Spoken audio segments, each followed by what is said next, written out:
пришло время, когда мы будем представлять наш туристический рынок единым фронтом, так сказать. Почему? Потому что, да, в Узбекистане развит познавательный туризм, но и Казахстан имеет очень прекрасную природу, и где можно развивать совместный экологический туризм и познавательный туризм. То есть, если мы объединим потенциал двух стран, то появится мощный, как бы скажем, туристический регион на всем пространстве Шелкового пути.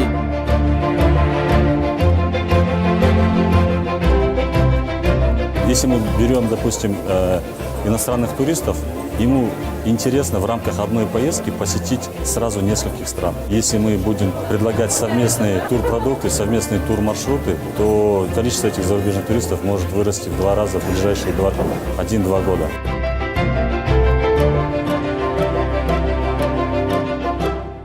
Это, конечно же, замечательная платформа для диалога, для установления контактов между турсообществами двух стран. И в данный момент мы обсуждаем, какие мы можем разрабатывать совместные турпродукты для того, чтобы увеличить поток туристов в Центральноазиатский регион.